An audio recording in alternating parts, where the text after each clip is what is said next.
Today I want to talk about the little snails and slugs barrier that I actually made by myself. I used the plastic tube. I ordered this plastic tube from some plastic company. This tubing is about 48 inches or so, and it is much sturdier than the soda bottles. People tend to use the soda bottle, but soda bottles are so soft that it's not good to use it. So I bought these tubing from plastic company. And then what I do is, because it is 48 inches, what I do is I mark these painter's tape on the tubing about maybe 5 to a little over 5 inches apart. The reason I use this painted tape is because I don't use a special tool to cut this plastic. It is soft enough, but hard enough to hold the plant together, soft enough to cut using the regular knife. What I do is I use this bigger serrated knife to mark here, and then, just enough to mark it, and then this is how I will use this, a smaller serrated knife, and then go in and cut it. See how easy that is?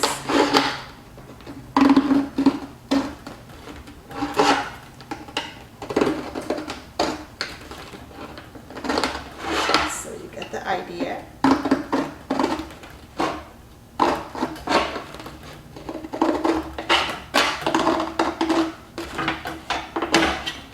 So I got it, right? So I have a couple of them here. When I get this, I don't bother to take these painted tape back out, just they can stay there, they'll fall apart as it's in the garden. What I use is the copper tape. This is the copper tape that has a sticker at the back. It is adhesive, they call it adhesive copper tape. I bought this copper tape from a company called Advanced Polymer Technologies Inc., based in Canada. And you can order that online. This is actually used in many different kinds of engineering projects, and even some guitarists use it for some conductive thing. Right? So what I do is I measure this and then cut it, right? So this is a pre-cut one. The way it works is, the reason it is called adhesive tape is it's like this, right?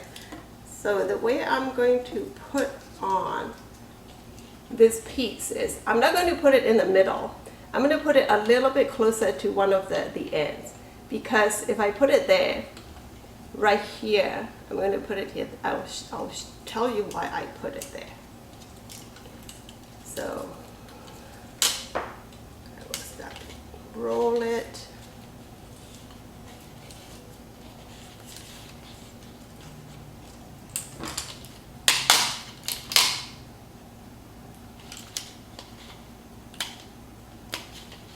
There, now make sure that it covers. Make sure that this whole ring is covered.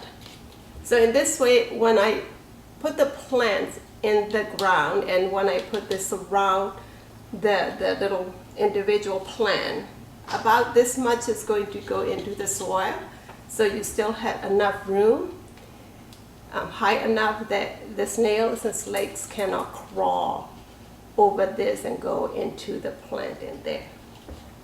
So this is how I make my snails and slugs barrier. It's pretty economical, it's not expensive, the tubings are not expensive, the tapes are not that expensive. It cost me about, for individual one, it probably about maybe a couple of dollars or so, maybe even less, right, if you really calculate it. So that's how I make the snails and slugs barriers. I use them in the whole fall planting, because in fall, rain will come, and then the snails and slugs will come out, and then it's very difficult to protect my plants from the snails and slugs. The reason people are using copper tape to protect from snails and slugs is because these coppers has a little electrical charges, and that actually stings the snails and slugs' skin. So because snails and slugs are kind of bare skin and then nothing is protecting them, so that's why they don't cross the copper tape. So when you have the copper tape ring around your plant, and the snails and slugs will not cross over and go in. But you have to make sure that when you put the plants, make sure that there is no snails and slugs eggs around it.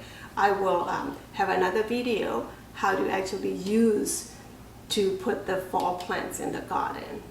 So this is it for the copper tape ring using to protect the snails and slugs. And then I'll have another video about putting it in the garden. Okay?